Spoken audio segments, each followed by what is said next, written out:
Hey everybody, welcome back to the Wrong End of the Snake question and answer period. Skip has graciously agreed to spend another 30 minutes here with us. We're super lucky to have him and for him to give of his time. I just thought, we just can kind of continue where we left off, talk more about our travels together, even like maybe tell us some stories about Linkin Park. All of us, the three of us, were together doing Linkin Park for at least 10 years. And so we traveled and we're family. So I don't know, you got any good Linkin Park stories there, Skip? Well, before we get into one that I'm sure Tater wants to get into, we'll save that for a little bit. I was talking about putting together an atmosphere that's welcoming for the artist to show up, so when they walk in, they feel like they're jumping into the bus and everything's going to be good. If things are going wrong and the band hears about it, the nervousness travels like lightning, and all of a sudden their performance is at risk, and they get a little bit nervous. We had a day one time where something was wrong with backline. I don't know if it was the bass, it was something. I don't think it was playback, but something was broke. And we had to hold the show, which is very rare. So we're holding the show, and backline's working on this, and we can hear on the radio chatter that yes, the band knows we're holding because something's broke. So, and it was the tour where we had the risers that went across the back of the stage, and we had video set up in the bunker underneath the risers. It was a shed tour. Tater was underneath too, I think, weren't you? It was on its ass. Yeah. And we're just sweating our nuts off down in this bunker thing, me and Waro. So we hear all this nervousness going on the radio, and I go, we got to find a way to pop this nervousness muzzle. Mike, we're doing the show topless tonight. So I look at him and tell him, okay, take your shirt off. Let's go. So the band walks on stage once they finally get the word that it's going to work. And they come walking by us and go, what in actual fuck is going on here? Completely forgot about stuff being broken and had an absolutely fabulous show. Because that's awesome. And that was the way to break the spell. That was the way to break the spell of them going, oh shit, my stuff's not going to work. That's awesome. I forgot what a sexy beast old Wawro is. Let's give him a shout out. Well, I didn't get permission to show the picture, so I'm sure I'll hear from him. Okay. And then also, I'm a little jealous that I never got an air conditioner. It should look like you got one pointed at you guys there. And I must have never caught on to that. Because you never said the gear would break. They didn't give us the AC. It was like, if the gear is too hot, it's going to fail. So copy. Okay, I went about it all wrong. You went about it all wrong, Tater. You got to say the gear's going to break. Yeah. It's like you. When was the last time they invented a mic stand? It's all old technology. It's all old news, right? Yeah. On the video side, we get a new camera, a new setup every tour, every 18 months. Yeah, that's true. So we're always looking for some way to integrate these cameras into the band gear so that it's not sticking out like a sore thumb. It won't shake too bad, and it's actually usable. So that's why we end up occasionally borrowing a mic stand from you guys. And if we borrow the wrong one, then we're in big trouble. But which we don't mind if you ask prior to the show. Well, I asked the German guy. Go into the spares box and take one out, and we'll give you all. You can have anything we have. It's the problem is when you instead change, you take the lead singer's vocal mic stand and use it. That's the issue. So that's what happened during set change. Skip, you grabbed the lead vocal mic stand, right? And propped a camera up on it. Somewhere. Yep. And Tater walked out down front to look for the lead vocal mic stand, and it was gone. Well, nobody could I went out there to put Chester's mic on it. The mic stand. Paul and Omar just put it here. Over it. And then I was reminded of it on a regular basis for the next 8 years. It's still always reminded of it. It's one of the best stories there was. It really was good. I just remember you on the stage, like looking around, like looking everywhere. Put it here. We thought the opening act ticket, and the only way I found it was when I turned around and scanning around for it, Yeah. They'd used it on Johan's riser. So it was up, I don't know, 5 feet. It was up invisible. We didn't hide it. Yeah. And it was tucked in like in between his two DJ tables, and it was in there.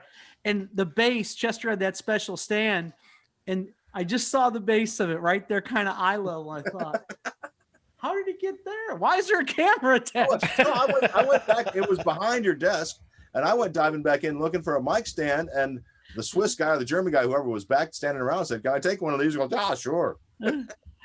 So yeah, awesome. I love it. Another fun-filled evening was that's why I had the Machba thing up. We were in Moscow. Oh yeah, you were in Moscow a minute ago. And we know that the Moscow fan club for Linkin Park is fabulous. They're awesome. Dedicated. They always came up with something new to do to make us feel welcome, which is really, really hard in Russia. So here's a little clip, because in the middle of Faint one night, a pillow fight broke out. Yes. So you never see a pillow fight at a rock show. So the guys on stage are just losing it. I was going to say, even Delson was making what can you sneak into an arena that won't mess with security, and they won't be able to call a weapon or anything? You can get it through the metal detectors.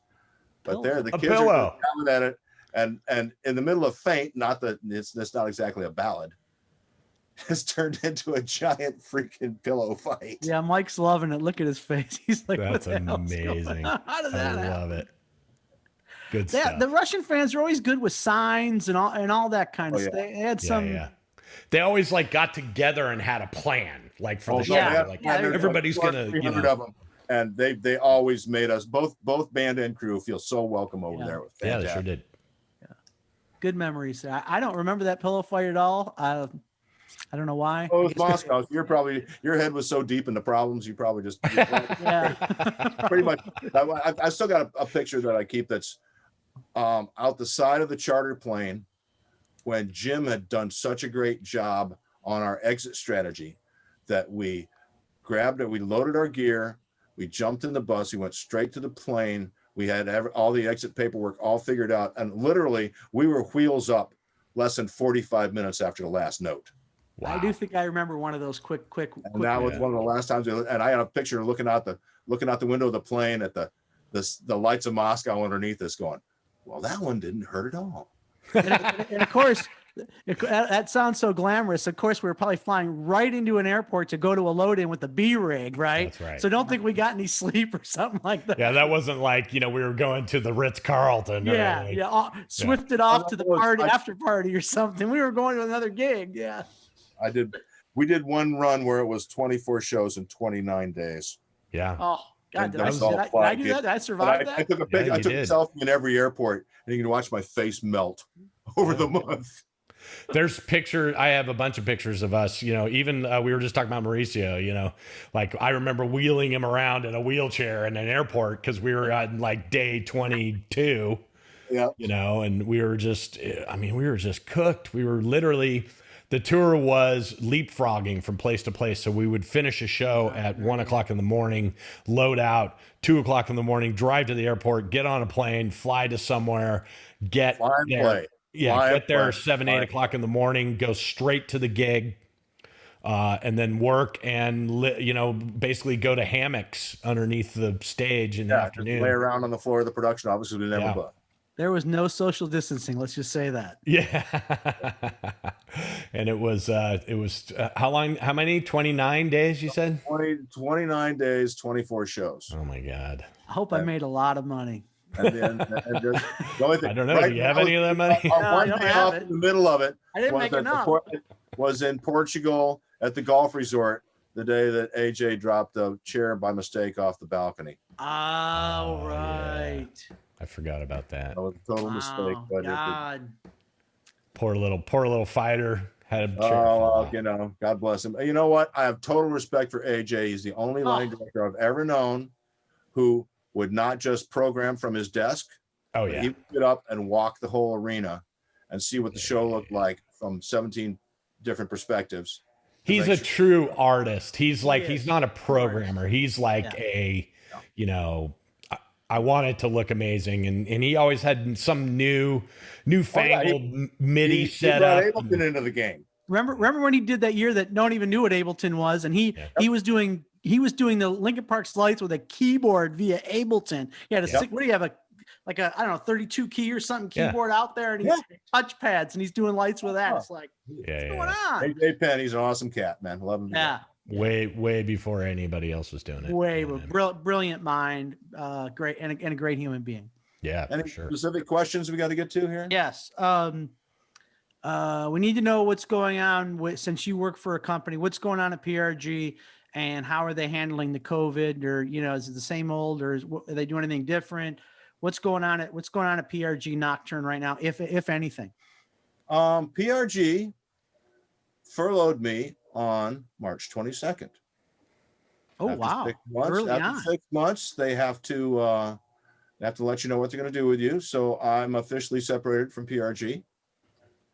And wow, they fired a huge amount, laid off. Probably 90% of their workforce. Yep.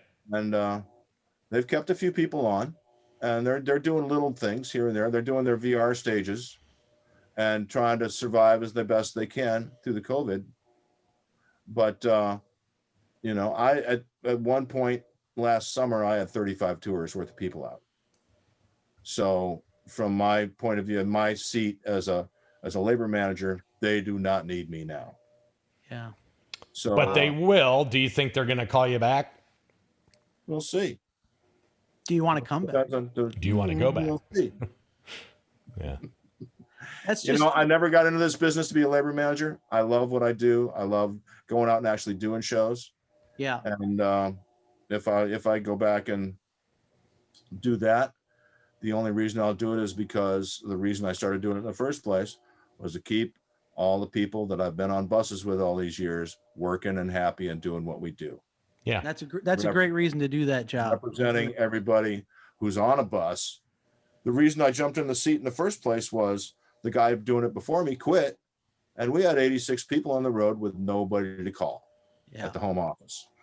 So I jumped into that seat and kept it for 3 years, and the job kept getting bigger and bigger, and we acquired VER, and everything kept expanding. And so I'm sorry to hear that, Skip, about you and PRG. I mean, you were part of Nocturne, which PRG purchased for absolutely forever. I mean, you were a staple there. I'm sorry to hear that. But now that I'm thinking and putting my brain back in, we've lost some other people that have worked for a long time with companies that PRG absorbed, and they're no longer there either. And so I guess it doesn't surprise me. It's hurt the industry. The business has changed, and everybody wanted to be the one-stop shop.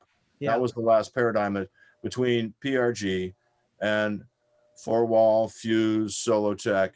Everybody wants to be somebody that you can make one phone call and book sound, lights, video, staging, everything in one, which is fine and maybe might make it easier, but I personally think maybe it's going to drift back a little towards the mom and pops. I hope so. Because that's what it's a service industry. That's one thing I've harped on forever. It's a service business, and a boutique company can give a client better service than a huge corporation. Not that PRG doesn't try as best they can, or anybody else for that matter. Other obstacles. What I always feel is I always hear, oh, we're just trying to write one check and everything. I think, well, really, you're trying to make the accountant's life easier? What about our life out here? Make it easier and better. Really? That's what the goal now is, to make the accountant's life easier. I guarantee you, if you call the accountant, he's trying to make our life easier. So let's make his life easier by writing one check. That's a great. I love that excuse. No. It's Jerry Harris has worked really hard to build this size of company that has all these arms, and it's a massive thing to try to manage. Yeah, it is. So, and they do a lot of good stuff. I'm completely, they can but they just did a giant 2020 thing to blow up for one of the late night guys. They do set work. They're doing the VR stages. But they're sitting on a shit ton of gear and not people to run it. Yeah. And you know what? I just misspoke, because the people I was thinking of worked for Solo Tech, not PRG. So I it's the same thing. Yeah. It's the same deal. Yeah. It's the same, because it's natural in the business. It's acquisitions and mergers, Yeah. And that always squeezes half the people out. Yeah. Real quick, speaking of mom and pops, going way off the subject, do you think the mom and pop promoter might come back a little bit? Not unless Live Nation crashes. Yeah. I mean, I don't think so either. AEG and Live Nation have to crash hard for that to happen. I mean, right now, what we need to worry about is to Save Our Stages Act and keep these small venues alive. I mean, I've been complaining forever about Live Nation not growing acts like we used to do as local promoters, where Eddie Money would come around 4 times a year, and he'd start in a club, and then we'd build him up to a theater, and then from the theater we'd build him up into the small arena, and then he'd come back and be able to do the big house. But it was only because he would just come back and back and back and keep hitting it.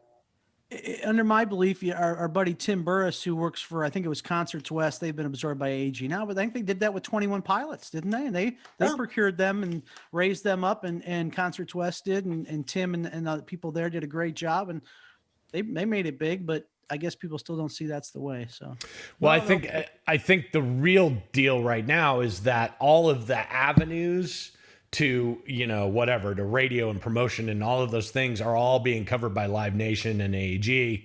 So for a small promoter to gain any sort of foothold right now, their avenues don't exist. So grassroots. Yeah. You can be a club promoter. But besides, we're a bunch of old school cats. Everybody's promoting on TikTok now. Well, that's true. That's true. Yeah. You can grow. There was a girl. Was a girl I saw on the news last night has 100 million followers. Yeah, I saw her too. Jeez. And but wasn't Tony Hawk doing this years ago? Wasn't he self-promoting? Like he'd just say, in 4 hours, I'm going to be in Chicago doing a skateboard thing, and the people would just go whoosh. Oh yeah, no, doing the it's the social media crowd. There's a crowdsourcing, not crowdsourcing thing, but there's the flash mob thing. Yeah. You can draw a crowd in 10 minutes if you hit the right Twitter handle. Yeah. But, that tweeter handle. Yeah. Tweeter handle. So the Phil DeCoola thing started. Oh yeah, Phil DeCoola. That started because of Charlie Sheen. Oh, it did. Yeah. Oh. So when I'm on tour, probably with us together, reading the paper one morning and catering, there's a little article in the bottom that said Charlie Sheen's going to be going on tour for Live Nation. It was like a 3 or 4 liner, and it was right in the middle of his whole Tiger Blood, I'm super crazy media spin up. Yeah. And I call Nocturne, I call the shop and go, hey, we're going to get the phone call when they call us. I'm in. I want to go watch this tornado. Yeah. So 3 weeks later, we get the call, and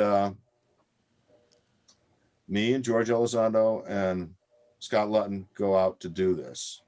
We end up going to Charlie's house while he's basically trying to put the show together, because the Live Nation guy from Toronto convinced him to go on tour and came up with $1 million check for him to do it.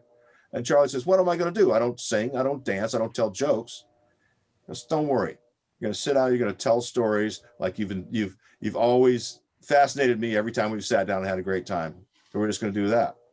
So Charlie, he called in some professional writers. We had him for 3 days. He fired them. We put together kind of a show at his house up there in Mulholland. And then we're going to go open the tour in Detroit. Perfect. At the Fox.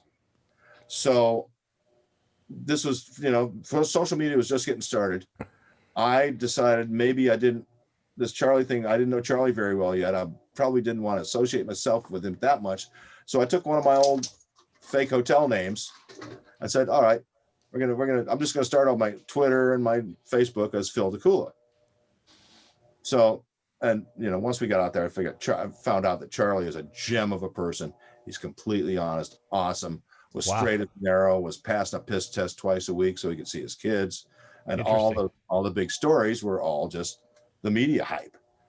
So we get to the Fox Theater, and we put together a bunch of video clips, and he had like a 7-minute monologue that he was doing. And we had a comedian that was supposed to go out and do 15 minutes before he went on. So some religious group had gotten as soon as the tickets went on sale in Detroit, had gone and bought like 150 tickets right off the top. So when the comedian goes out to warm up the audience, all of them stand up and start yelling at the comedian in not a nice way. What are you doing? It was the whole, you're tearing down society. You're the devil. Jesus you're this saves. and they just start, they wouldn't let this comedian get a word in edgewise. Charlie went out, tried to save him. They even booed even louder. So the comedian gave it up, said, okay. Charlie comes back and looks at us and says, okay, we're going to do a show. So he goes out there and starts the thing. And the ugliest audience reaction I've ever seen in 45 years in this. Oh shit. TMZ was doing a minute by minute tweet, line for line, because everybody loves a good car wreck. Yeah. And he did his hour and 5 minutes and got to the end of it. And he walked off stage and walked past me and George on the way out. And we're thinking, geez, this is supposed to be 6 weeks of work. We're screwed. We're going home tomorrow. Yeah, right. Charlie walks by, winks at us, gives us a smile, and said, we're all done with that one. See you in Chicago in the morning.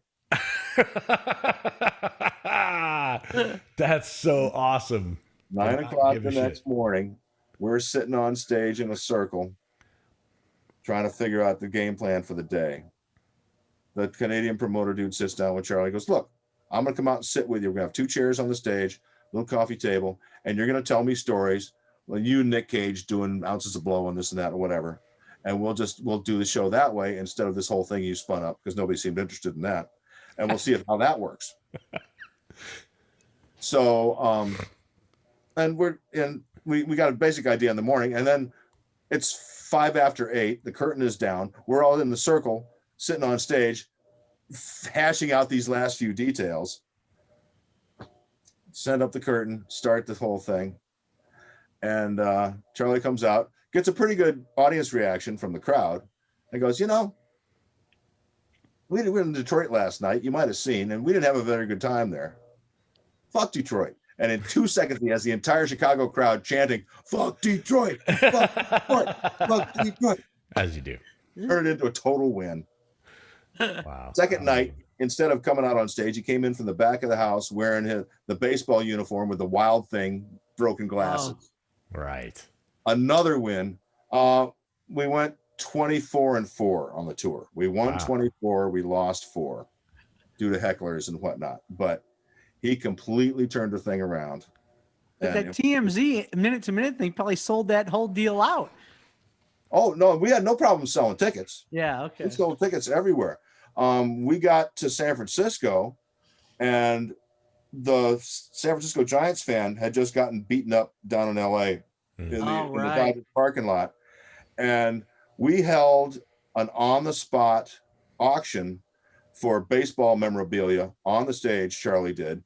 We had to find a plastic trash can sitting around Videoland to take out on the stage for him to start collecting cash in. Wow. And he signed his Cleveland jersey and sold that to somebody, and a hat and this and that and the other thing. And in the space of the first 15 minutes of the show, we didn't know. He said, okay, we got to do the show now, and sent the trash can back to me. And I had to have 3 people sit down and try to count all the cash that was in the trash can. We ended up with like $2,800. Wow. Nice. To give to the guy to help him rehabilitate. Right. Yeah, that was bad. I remember that. What a sport, though. Charlie, got nothing bad to say about Charlie. That's amazing. It's good to hear. Very good to hear. Is there anybody in your life that has been like a mentor or somebody that said something to you that was like, changed your life in any sort of way? Did you ever have any that kind of moment with anyone in your life? Jerry Stickles was huge because, he basically opened up South America for this business. Yeah. He started out, it was like another friend of mine, basically, somebody just backed a truck into the roll-up door and just cost the band more money than we're making tonight. Hey, can you drive a truck? Okay, you're fired, you're hired. And Jerry turned into Jimi Hendrix's guitar tech, and an early guy in the business. And when I met him, he was production manager for McCartney. Oh, wow. And he, calm, quiet, never hollering, could settle anybody's business with a smile and a nod. I got busted for packing a bunch of deli meat onto the bus on the beginning of a McCartney leg. And I snuck it onto the bus before they'd been inspected, and all of a sudden they found a bunch of meat on the bus, and it caused this whole dust up. Wow. And it's like, I go in production, go, Jerry, I just got screwed out of $50 worth of salami. He goes, don't make an issue. That's great. That's great manners, except for through your interview earlier on the live show, and now on this one, you've mentioned a bunch of people that unfortunately are no longer with us. Buddy, Gudis, and now Jerry. Yeah. Live each day like you mean it, because those were some good people that are no longer with us. Yeah. I've been talking to Irving Azoff since 1977. I mean, Irving's been, a lot of people have a problem with Irving. I don't. He's taken very good care of me over the years. I did probably 9 years of Hell Freezes Over. Yeah. He always had my back. I wasn't always the director. I was it sometimes, but he's another Midwest boy. No, there's been a bunch of people along the way. I spent a lot of time with Chris Lamb on the Eagles thing. Yep. John Conk. John Conk's still around. When I was first working at Sunshine, he was Nugent's production manager. Oh yeah, right. And we had some good times back in those days. And Bugsy Hugdahl as well. Yeah, of course. Bugsy was working for Nazareth at the time. Wow, Nazareth. Yeah. Awesome.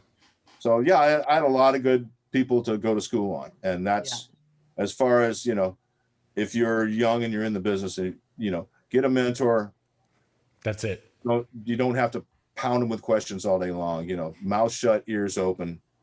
If you've got some situational awareness going on, and you spend the time watching the lay of the land, you can learn a lot. I always tell people that there's a skill in knowing when to ask questions. I want you to ask questions, but have the skill of knowing when it's appropriate to. Yeah. Oh yeah. Don't tap the monitor engineer on the shoulder in the middle of the show when he's trying to definitely don't and want ask. to That's the other part of the pre-visualization thing, is being able to read the lay of the land and when to pop up with that question. I mean, you'll see me at a show still to this day. I will cruise past the production office on a regular basis. I'll let somebody in there see me, and then I'll move on, because it's like the little character running back and forth in the shooting gallery. If they don't shoot at me, everything's good. That's it. If they're not Eagles sound checked, I would jump on the dolly and ride the dolly back and forth twice and then leave. Yeah. And if Glenn didn't yell at me, then everything was good. Yeah. That's it. Yeah, don't plant yourself in that production office. Always been my. No. If you're not the crew chief or the director, you got no business being in the production office. And one of my guys is in there. It's like, what is wrong with you? Uh-oh. Yeah, exactly. Yeah. Especially now we have cell phones. Before I used to have to go in there to try to make that free long distance call, but nowadays it doesn't matter. Not anymore. All right, Skip. Well, we've run out of time, and man, we could just talk to you for hours. And thanks for sharing all your stories and your knowledge and your experience and strength and hope. And we appreciate all of you. And it's so great that you could come join us. And thank you from the bottom of our hearts for. Yeah. We'll get back to this sooner or later, guys. I sure hope so. We will all get back to this sooner or later. Just take hope, buckle down, get through the winter, and we'll be all right. I need the sooner now, but yeah. Yeah. Okay. Sure. Thanks, fellas. Appreciate it.